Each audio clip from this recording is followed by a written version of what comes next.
Hello,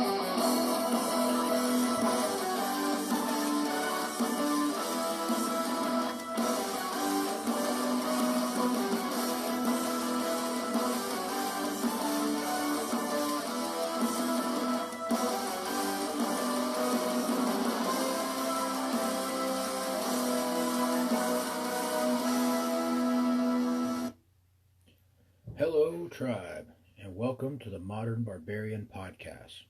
As this is new, let's start with a layout of how this podcast is going to work. There will be one episode each week, and each episode will be an hour long. We'll set a timer when the episode starts. When it goes off, that's it. Episode's over. If the topic at hand is not finished, we'll pick it up next week. This is going to be a one-take, no bullshit, raw and real podcast. I want it to be real and not something that is washed and rehashed and polished and edited. So that means if I say it, then I say it, and damn the consequences. That said, I'll do my best to keep the profanity to a minimum. If the language bothers you, then I'll go ahead and apologize in advance. Sometimes I get into this and the passion just kind of flows out of me and it shows up in my language. But like I said, I promise to keep it under control as much as possible. So let's tear into the introductory part of this episode. We'll start with who I am. My name is Todd Alexander. A little background on me. I'm a Marine, served from 2005 to 2010. Worked on F-18 fighter jets as an airframes technician. Don't know what that is. Think of a body man, but for jets. After leaving the Corps, I went to the University of Kentucky, got a degree in mechanical engineering. Worked for a private engineering firm for a little while, and then I relocated to South Carolina, and now I work for the world's largest chemical manufacturer. Been married to a beautiful woman for 15 years, and I have a 14-year-old son who I love dearly. Trained in mixed martial arts since 2005, and I hold belts in both Marine Corps Martial Arts Program, Brazilian Jiu-Jitsu, trained in others, but those are the two that are my primary. I don't claim to be an expert in any of this. I'm just a student of violence, and I always will be. So, why am I doing a podcast, you might want to ask? Well, I want to share my life experiences with people and others out there and hope that the lessons I've learned can have value to the listeners. I want to share the stories that I have from my past and from my life and hope that they'll be entertaining. With that in mind, let's talk about what we will discuss on this podcast. One of the first things is some history. I'm a big history buff, and I think those that don't learn their history are doomed to repeat it. Somebody important said that. I don't remember who it was. I didn't make that up, though. That's from somebody else. So, in history, who are we going to look at? Well, we can look at the ancient barbarians and what we can learn from them. We can look at the civilizations that fought against those barbarians and what we can learn from them. We'll look at some modern history, the last 250 years or so, and what we can learn from that time period. And then we can make some future projections based upon that history and what we know. Next thing we'll discuss is health and fitness. So a little diet, a little exercise, strength in all of its many forms and what it's useful for in modern day life, even a little mental health.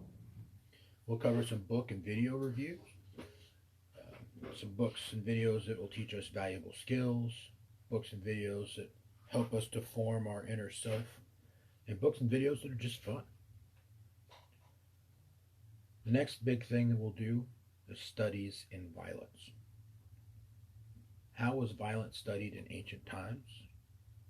The modern schools that teach the ways of violence now, the many martial arts and their uses, and how to mix martial arts of old and modern warfighting principles to make us the best warriors possible.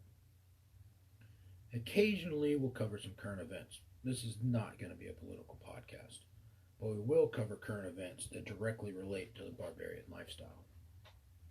Not technically a current event, but something current all the same, is beer.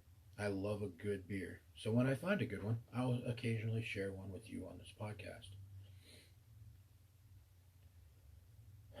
The mindset of the barbarian. What are the core values of a barbarian?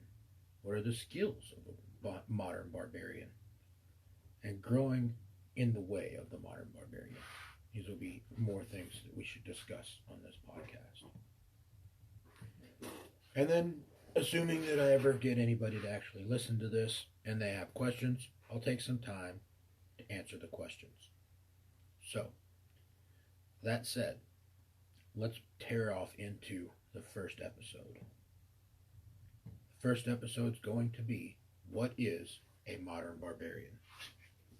So I have a few notes I've taken here for this, and I'll be using those to help me through this, but those notes aren't going to last a whole hour. So a lot of this I'm going to have to just shoot from the cuff, and we'll see how it goes. But I did a little research into some history, into where the term barbarian comes from. The term barbarian was originally ancient Greek, and it was used to describe all non-Greek speaking peoples. And this included their enemies at the time, such as the Persians, the Egyptians, the Medes, the Phoenicians, and other ancient cultures. As Greece developed and grew, and that region became out of antiquity and into, well, still old but not antiquity, they became the Roman Empire, and Greece was taken over by them. And the Romans used the term barbarian as a word that they called everyone who was not part of Rome, all the tribes that surrounded the Roman Empire. And they were constantly at war with these tribes, right? These included the people of Gaul, Britannia, Germania, Thrace, Carthage, and many, many more. And Rome tried to conquer these people over and over and over again. And they enslaved these people, and that's how the Roman Empire was built, on the backs of the enslaved barbarians. So, why do I bring that up? What's that got to do with a modern barbarian, right? Why would we look at these people and think that they have something that we can learn from them? And the big thing is that they were truly free at a time when freedom and liberty wasn't a well-known way to be. It wasn't popular in the world yet. So they continued to fight against overwhelming odds because they believed in freedom. The Roman Empire was the mightiest empire that had ever been formed at that point in history. They were the most powerful country, territory, empire, whatever you want to call them, and the most powerful military ever known in human history at that point. And yet, the barbarians fought them anyway because they believed in freedom and liberty. So they stood up for themselves, and many of them died. But they still fought for what was right.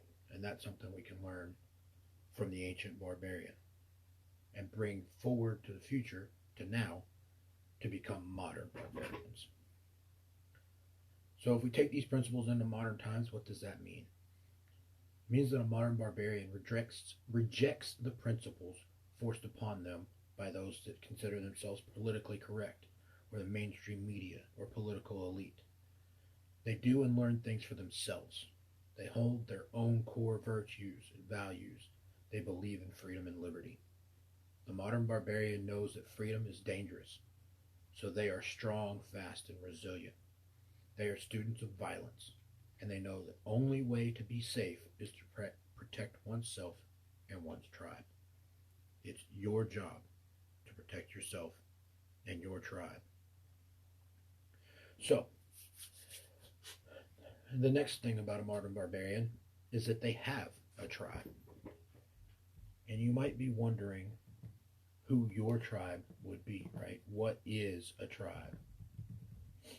And a tribe, well, let's pull the definition, and we'll start there.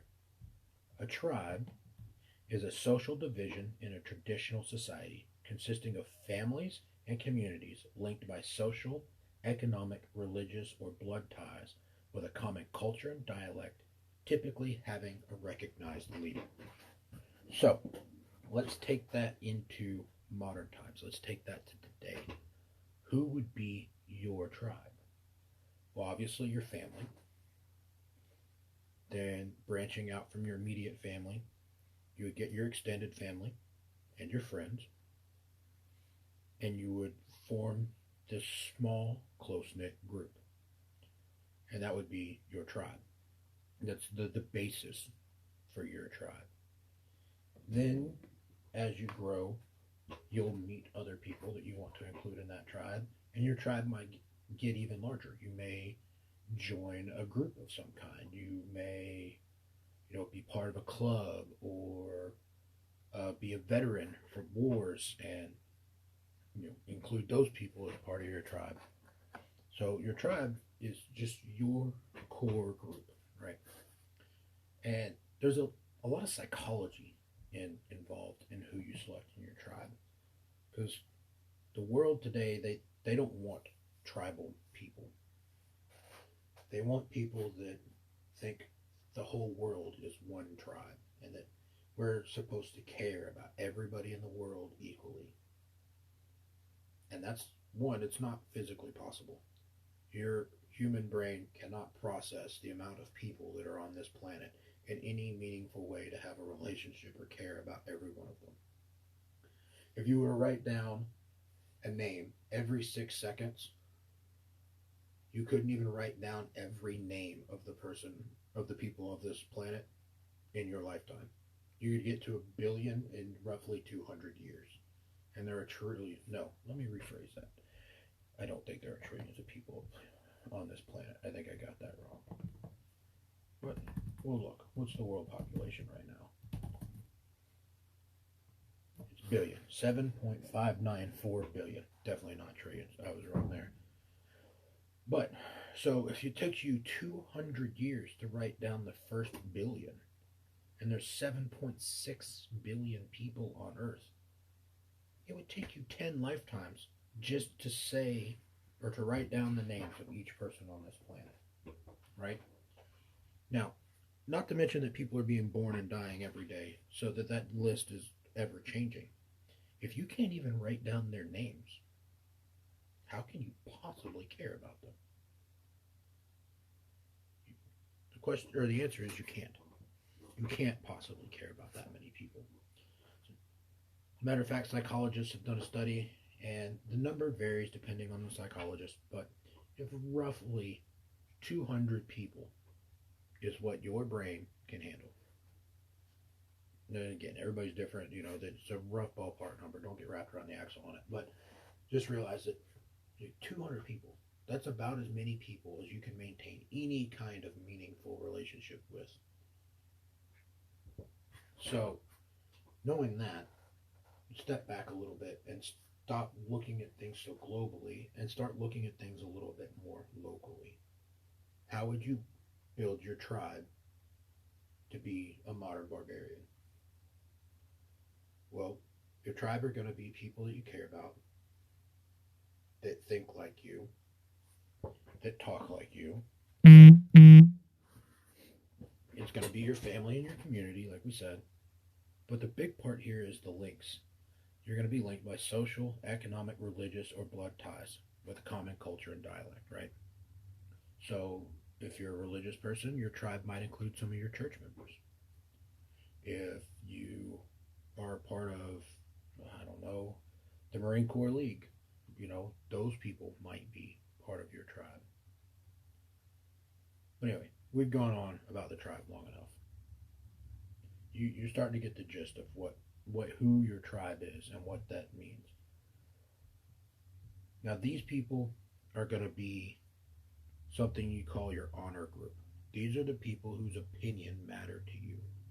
These are the people who it matters to you, their opinion of you, right? And that's important to a modern barbarian. That's something that drives the modern barbarian to do the things that he does or she does. Because this group holds you accountable, right? So you need to have people in your tribe that will do just that, that will hold you accountable and expect you to do better and to better yourself every day. In order to do that, you need to have the right people in your tribe. They need to be doing these same things. They need to have this same belief structure. Whew. So that's the tribe, right? So the next thing about a modern barbarian, we said, is a modern barbarian has core values, right? So what are some core values for a modern barbarian? A modern barbarian, each one has to make their own values, but I will tell you what mine are in an effort to help you figure out yours. And I'm sure that some of them will overlap, especially as I explain these to you and why they're so important. So the modern barbarian has four basic core values, at least for me, and with some subsidiaries that fall underneath these. You have strength, courage, mastery, and honor. First one is strength, right? So there's the traditional sense of the word strength that means physical strength, physical prowess. How much weight you can move, how fast you can run, how tough you are. These all fall under strength, right? And these are all very important. These are all part of the barbarian way. But there's more to strength than one's personal strength. There's also the strength of your tribe, right? So if your tribe is going to be strong, what does that mean? Well, you can be financially strong. You can have a fair amount of money to work with so that your tribe is capable of doing things that cost money. You can be physically strong as a tribe, which is not the same thing as physically strong for a person, but the ability to project physical strength in the world around you, to be the people that nobody wants to mess with, to be warriors. So that means you have to be able to physically project force. In a modern sense, that means being proficient in modern weapons, right? So the tool of the modern barbarian, if you will, one of them is a firearm and being proficient with that firearm and all the stuff that goes with it. So that's the physical strength of the tribe comes from the tribe members having the ability to do that, right? But there's more to it than just fighting, even in the physical strength of a tribe. You have to have the unity in the tribe to be able to overcome difficult situations. That is also strength. That comes from, intertribal unity. This is where men and women being part of the same tribe are so important, right? So you have your traditional gender roles, if you will. Men are the warriors and the fighters and the hunters, and women traditionally, in ancient barbarian times, if you will, they kept the tribe together, right? They raised the children, they fed people, they took care of the huts and the land and things like that, and they were the glue that holds the tribe together. So while the men were doing the defensive and running the perimeter and bringing in meat, the women were the ones who built the tribes at home. And this, if you choose to, can be a role or a guide for a modern barbarian tribe, right? Doesn't have to be, but it can be. There are plenty of good female warriors. Have been all through history. But it's a psychological thing. Women are better at unity than men are. Men are naturally divisive and they fight. And a good group of women in the tribe help keep that together, right? wives, girlfriends. Think of that. Like, you got a couple guys and all their wives are friends. That group of people will wind up being friends for a long time. You take the same group of guys and their wives or girlfriends hate each other, and that group's going to fall apart, right? Even if the guys like each other and want to hang out all the time, because they have commitments to the family, it will be less, and that group won't be as strong as if the females got together and liked each other and were friends. So that builds this tribal strength, if you will. You have to spend time together, you have to like each other. So that's core value number one. It's not only the strength of the barbarian, but the strength of his tribe. Core value number two is courage. So what is courage? A lot of people think that courage is fearlessness, but that couldn't be further from the truth. A man without fear, or a person without fear, is on the verge of insane. What courage is the ability to overcome fear, to do the things you know that scare you, even though they scare you, right? So, in small terms, riding a roller coaster. It scares the crap out of some people.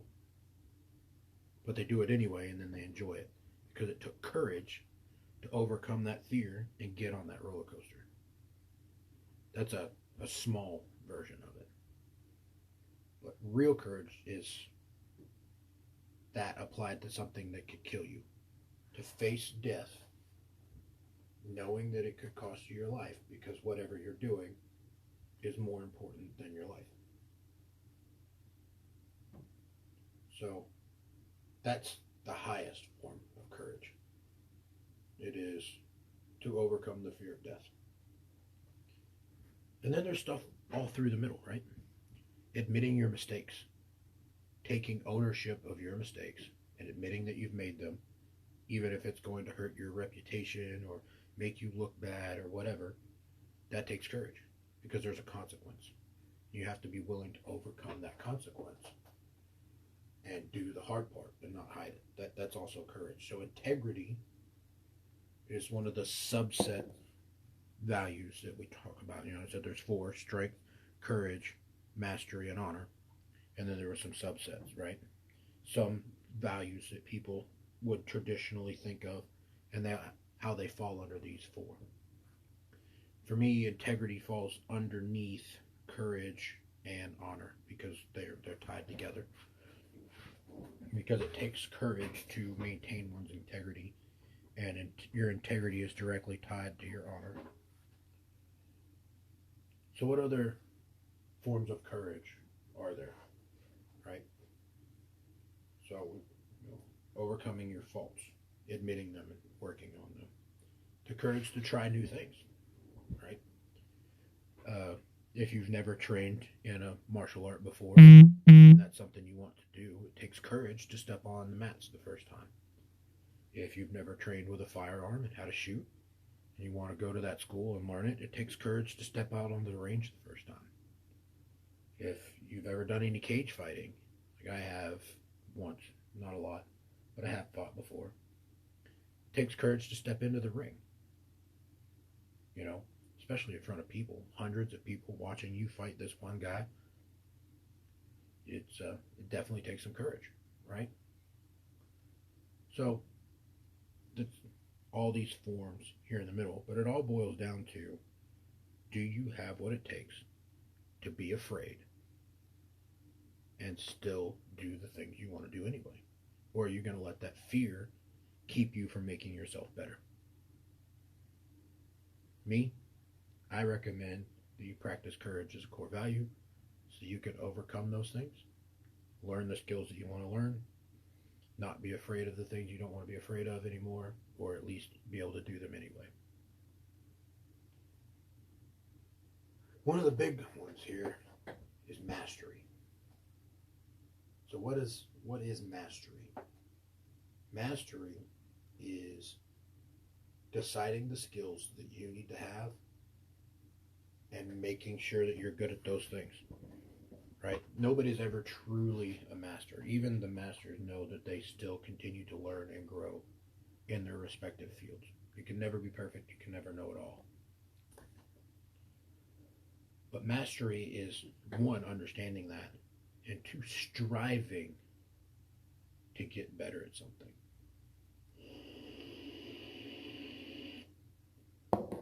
So, let's say, for instance, we're going to use engineering, because I'm an engineer, right? And in order to be a good engineer, I need to work at mastering my craft. So what does that mean? Well, typically, to master any skill, takes 10,000 hours of repetition, right? 10,000 hours, that's a lot of hours. Here, let's just do the math real quick. Pull up the calculator. And if we got 10,000 hours, right? And there's 24 hours in a day, that means without sleep, it would take you 417 days, more than a year, to master a skill. But let's do this more reasonably. Let's say you have 10,000 hours and you can spend an hour a day on it, right? That's going to be 10,000 days at an hour a day. There's 365 days in a year. To master a skill would take you 27 years, 27.39 years. So 27 and a half years, right? So mastery of any skill is this huge task, right? So what that means is it takes commitment. It takes being willing to do something every day, working on it every day to get a little bit better at it, and a little bit better at it, and a little bit better at it. So that whole how do you eat an elephant? One bite at a time, right? So you just got to make incremental progress on these skills. And you got to realize that you need to master more than one skill. So for me, with what I consider important, I study violence in all of its forms. So fist fighting and groundwork and modern weapons and ancient weapons and the mentality of violence, understanding the psychology of it. All this stuff takes time, and it's all important to me. Those are one skill set, one group of skill sets that I want to master. Then I have my engineering, and I work really hard to continually try to get better at that, so one day I can master the field of engineering, my particular field of engineering, mechanical. But why is this important? Why is mastery so high up on the list that it becomes a core value for the modern barbarian, right? Well, it's because these skills are critical to success at life, to being the person you want to be, to moving down this modern barbarian path that we're discussing. You've got to understand that you need to master a few things, and you need to keep working on those things. So for you, take a moment and think, what are the skills that you want to master? Maybe you're a lawyer, or a doctor, or an auto mechanic, or a truck driver. Whatever skill that you use as your profession is one of the skills you need to master. But there's more, right? All barbarians should know how to fight. All of them.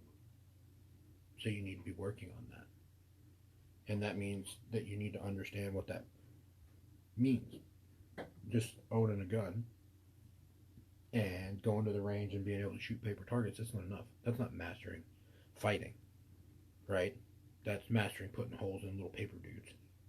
Paper dudes don't shoot back. So that means we need to train. And that's the big part. Mastery comes from training. It comes from spending the time on it. So you have to spend the time in training to get there. So for me, that means I do something called dry practice, which is where I practice with a firearm with no ammunition in it to practice weapons handling and manipulation so that I can get good at that, because that's a big part of fighting with a firearm. I also shadow box, and shadow boxes means practicing dry, if you will, with your hands, or hitting a heavy bag, stuff like that, to keep those skills fresh. Then I train in mixed martial arts and Brazilian Jiu-Jitsu, because those skills allow you to be in a fight situation. For one, you actually get on the mats with another human being against a physical resistance, and you fight each other. And if you do it in a cage, you really fight. You're there to win it. When you train, it's a little bit different. You still wind up in somewhere you really get after because you don't want to lose, but you're careful not to hurt each other. But you're working on mastering that skill. You're spending the hours training to make yourself better. And that's critical for a modern barbarian. It's our tie back to our ancient ancestors. The one thing that we all have in common as human beings throughout all of human history is violence. Violence is a universally human thing. We have always had violence and will always have violence because it is a requirement for human life. Right? Even though we've removed ourselves from it so far. We used to hunt our own food. Now farmers do all the work for us, and we pick it up at a grocery store. Hunting's become a pastime, a hobby. We no longer have to hunt to eat. But that's violence. Even if somebody's doing it on your part, it takes violence for you to have food on your table. Right? And then there's always going to be war, no matter how much we don't want there to be. No matter how horrible war is, fact of the matter is, as long as evil exists, as long as there are evil people in the world who want to enslave and hurt other human beings, the only way to stop them will be war. So, violence, universal to all humans. It's our tie to our ancient ancestors. And it's an important part of our mentality. It's one of our core values to master the arts of violence. All right, so moving on. We've covered strength, covered courage, we covered mastery. That leaves us with honor. So, to you, what is honor? To me, I'll tell you what honor is. Honor is not just my self-perception, but the perception of the people in my tribe about me. What do these people think of me? And how have I earned that, right? So everything you do, every day, affects your honor. Your honor is your status within your tribe. Are you doing things that raise your status? Are you doing things that lower your status? Are you even monitoring your status? Right? Because this is your true identity, right? There's so many lies out there now. People tell you that we don't have to care what other people think. That we can be this lone wanderer, this lone hero in the world, out there all alone, going it alone. And that's not the way human beings work. We've never been loners. We are social creatures. Have always been and will always be social creatures. So this means that yes, we're going to have people, and we're going to care what those people think, whether we want to care or not. So this is your part of your honor, is maintaining what these people think of you and what you think of yourself. Those have to align. That what people think of you is how you pressure test what you think of yourself, right? Because if you think you can think you're the baddest dude on the planet, or the best cook in the world, or some kind of ultimate artist, or whatever you think. But if nobody else thinks that, if nobody else validates that and backs it up, then it's nothing, right? Because to be the best at something means you have to be able to actually perform better than somebody else at it, and stand up to this pressure, and be able to perform on the spot. So again, this comes back to honor. I promise. I talk in circles sometimes, but this. So honor means that we maintain our codes and our ethics, and that we do the right thing for our tribes and for ourselves. And we can pressure test what we think about ourselves against what our tribe thinks of us. So we don't cheat, we don't steal, we don't belittle people. We act in a morally correct manner with our tribe. People outside of our tribe, they don't matter to us. Right? That's part of tribal living. The people outside of our tribe, we have no time for. No lost time feeling bad for people that aren't in our tribe.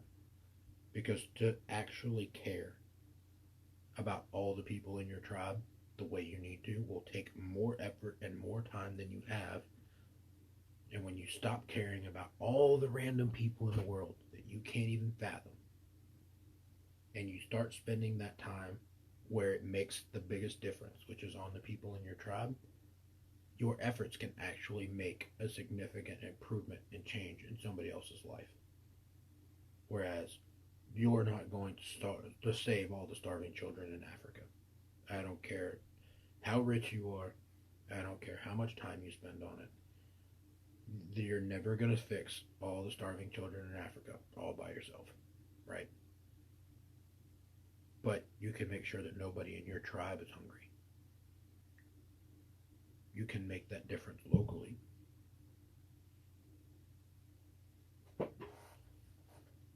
And that's an honorable thing to do.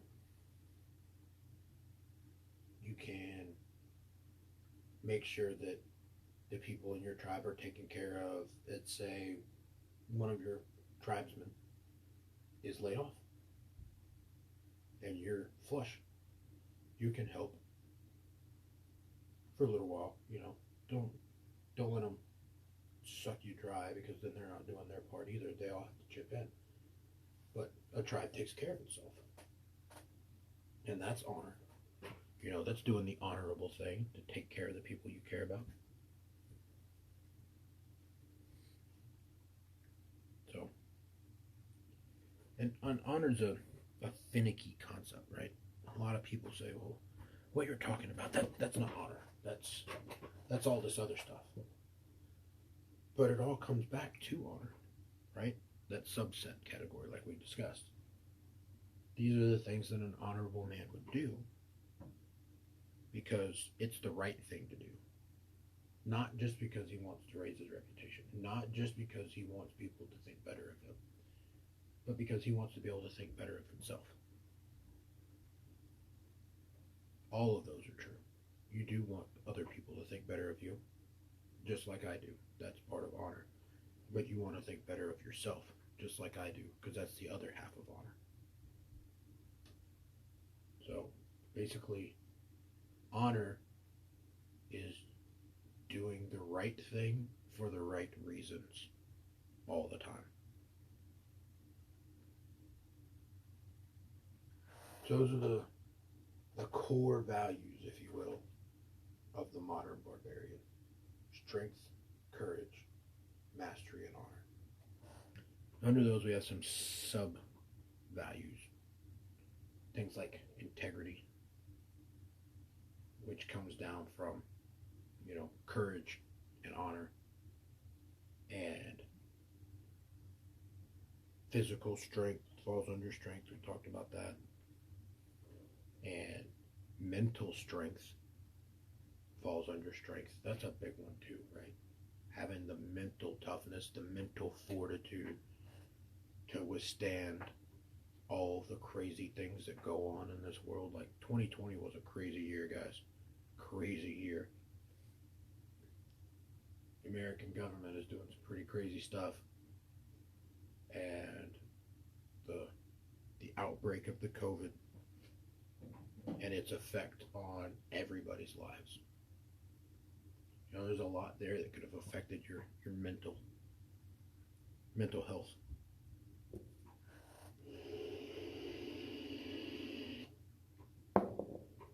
So how do you build this mental strength as part of your strength core value, right?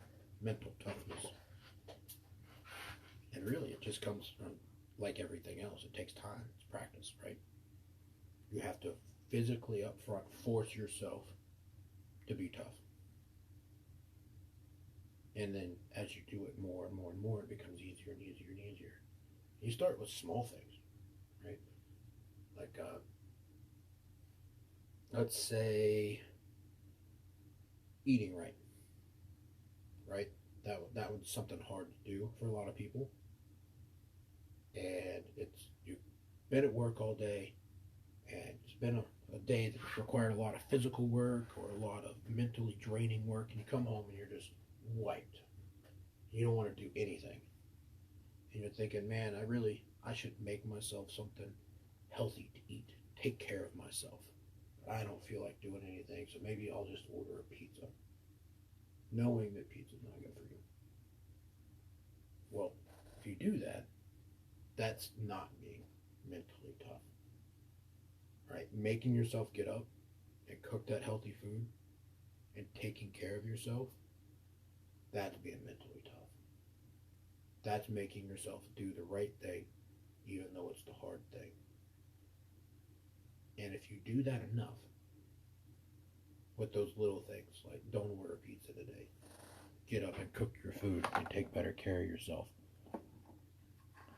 before you know it, that becomes your default setting. You just always do those things because you spent so much time doing them that you built up the toughness, the mental toughness, that doesn't even bother you anymore. Another one is, say, working out. Some people like to get up early in the morning to do their workouts, and then an alarm clock goes off at 5 a.m. And you roll over and you look at it, it's like, oh, I could sleep for another hour if I didn't work out today. Or I could work out a little less and get an extra 15 minutes of sleep, right?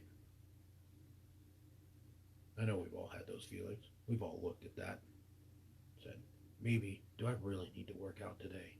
Or you'll tell yourself you'll work out after work, and you never do if you're a morning workout person. But if you take that mental toughness for a little while and you build that up, and you make yourself get up, and you suck it up, and you do it anyway, even though you don't really feel like it that day. Before you know it, it's just a habit. You've already built that toughness up, and that doesn't bother you anymore. And you can weaponize consistency. You can be consistent and make yourself better every day. So, and that's a little bit on the mental toughness, right? And these small mental toughness things, these little things that you can do every day to keep building that mental toughness, that leads to being able to be mentally tough in the bigger things, right? So when you feel like you've been trapped in your house for 2 weeks or 2 months or whatever it is, and you couldn't do anything, and it was really starting to grate on your nerves, you felt alone and isolated, you could have taken that time to better yourself, or had a new hobby, or learned a new skill, or finished a book, or any of these things that you could have been doing instead of drinking beer and eating Cheetos, right? And that's a mental toughness thing, to overcome those and do better for yourself instead of falling off the wagon and sleep until noon, drinking beer and eating Cheetos. So that's one of the bigger ones, right? And then there's just the ability to be physical or mentally tough and not let things bother you. To be like, okay, I can do this, so what? It's uncomfortable? Good. That gives me a chance to get more mentally tough. That gives me a chance to overcome these things. Right? So that's mental toughness. I told you guys I was shooting off the cuff today. I've never done a podcast before. You can probably tell listening to the first episode. I honestly thought that laying out how this podcast was going to work and having that talk with you about just what this podcast was going to be was going to take way longer than it did. Way longer than it did. But mental toughness, right? I got done with that and it was like 15 minutes in. And I looked down at the timer that I told you I was going to set when we started this. And right now we're at 45:52. And I was like, holy crap, I still got a lot of time to cover. What am I going to do? So we started in on this what is a modern barbarian thing, right? And here I sit, trucking along. Hopefully you're enjoying this. So, let's try to boil this down a little bit. We talked about some core values. We talked about some life stuff as to, but have we answered the question of what is a modern barbarian? So let's look at what the barbarians were, right? We talked about a little bit of their history. There were these tribes that surrounded the Greeks and the Romans at different points in history, and were at war with the largest and strongest empires known in their time, right? And they fought for freedom against tyranny all through history. Against overwhelming odds, in the face of incredible danger, they continued to fight for freedom, to maintain their tribes, and to live life to the best of their ability, to enjoy life, to have a full life, to love life. And we can take those principles and we can bring them into today. Let's look at it, right? Here, as Americans, we're looking at some pretty crazy times. There's all the election fraud going on. There's all the problems with the government that have been stemming for years and years and years. You know, overtaxation and loss of freedoms and a one-sided press system and all these things that we're facing, right? We face this leviathan of the government, if you will. But we can take the principles of the barbarian and become the modern barbarian. We can be the barbarians in the gates, if you will. We are inside this empire, this leviathan, this beast that rains down from above upon our lives. And we can pick away at it. We can do what we need to do to still be free as best we can, and always be fighting a little bit more to freedom, and a little bit more to freedom, and a little bit more to freedom. We pick away at the power of the Leviathan.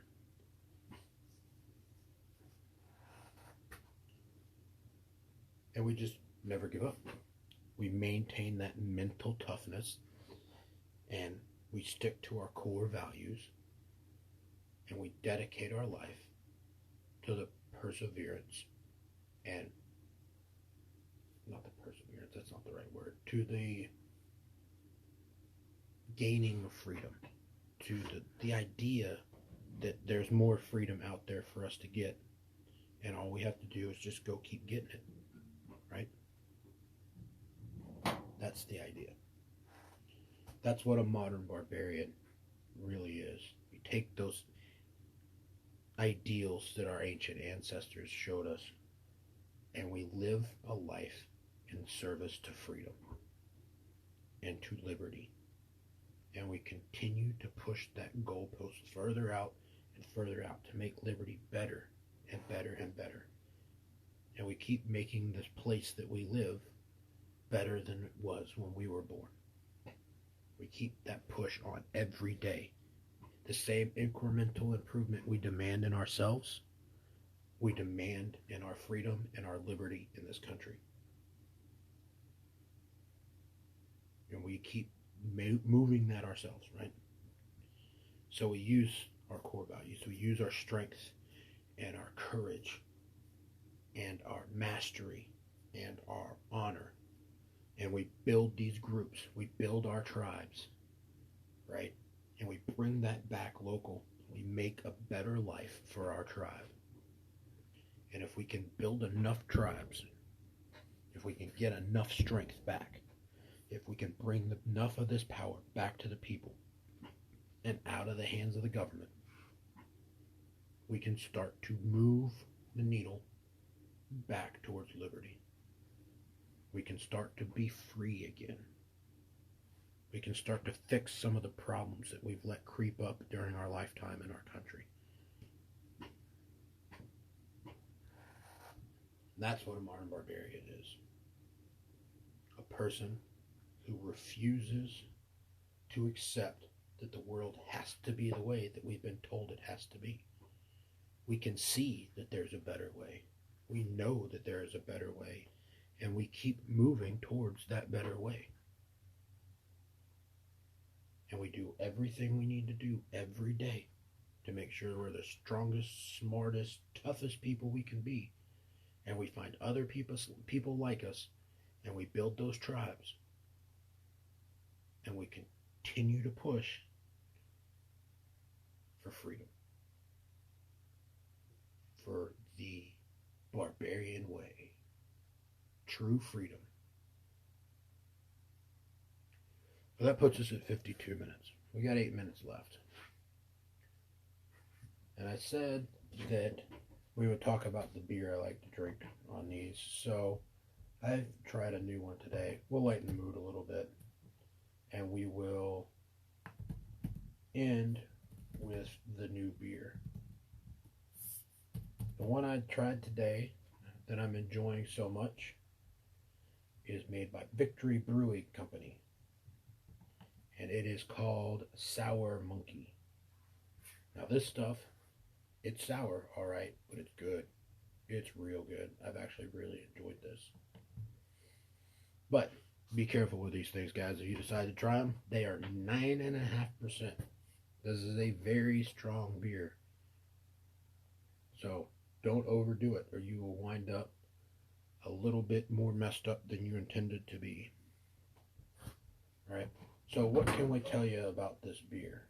Well, let's do a little look, because I'm not a beer connoisseur. I just like different ones, and this will give me a chance to learn too. So Sour Monkey is a tripel. I don't know what that means. So let's look it up. A tripel is a term used by brewers or people mainly in the Low Countries, some other European countries, and the U.S. to describe a strong pale ale, loosely in the style of Westmalle Tripel. The name Tripel first appeared in the brewery Westmalle in the 1930s. So, basically, it's a really strong light beer. Not light beer. Light beer is like low calorie. Pale ale, excuse me. It's a strong pale ale.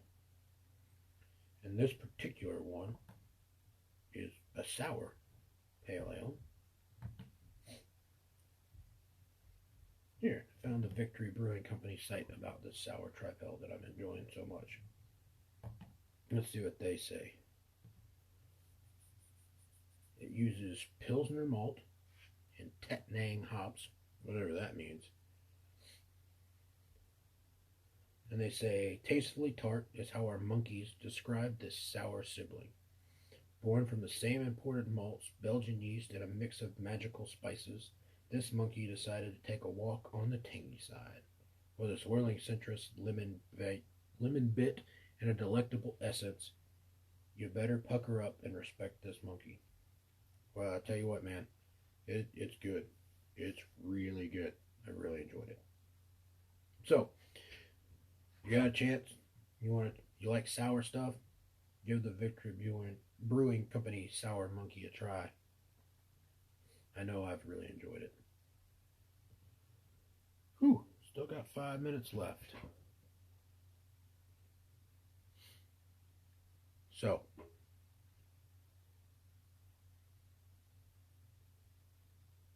what do we do for the last 5 minutes, huh? What do we do for the last 5 minutes? I'm going to stick in it. I'm going to do an hour, like I said. Mental toughness. Exercising it right now.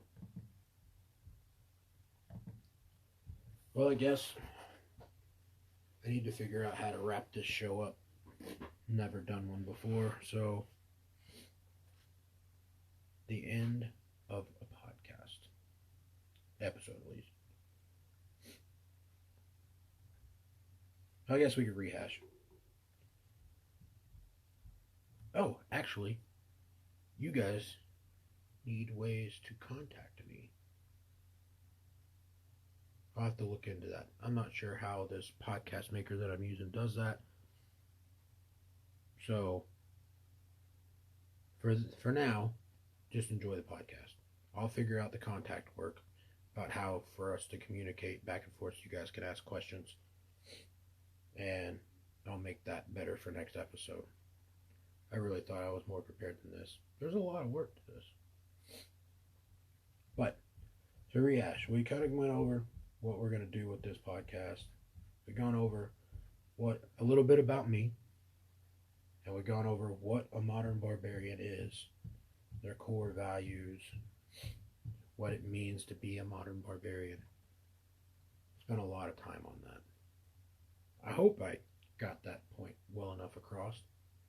If not, you guys can let me know, and I'll do some more work on it. Having this outlet is helping me put my own thoughts together and put it into a form in my own head as to what it is.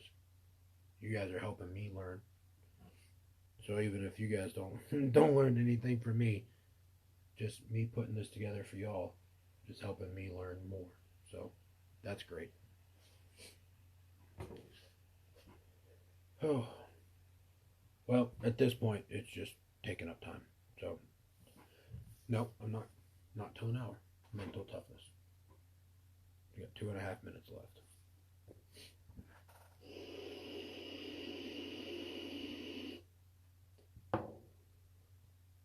Dead space.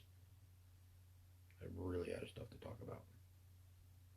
So, you know what? We're going to call it before this comes into bullshit. And it's just a waste of your time. I'm not adding any value here anymore. And I'm really close to the hour. So, we're going to call it a night, ladies and gentlemen. Thanks for being a part of this tribe. I hope you enjoyed the podcast. I know it's rough. I'll get better at this. I'm in my first hour ever of it. Obviously, I need to apply some mastery to this and spend some time doing it to get better. But I think we didn't do too bad for a first one. I hope you enjoyed it. I hope you like it. I hope you let me know. If you do like it, subscribe. I'll be doing one every week. If you don't like it, let me know why you didn't like it so I can get better. And thank you for being here. You guys have a good night.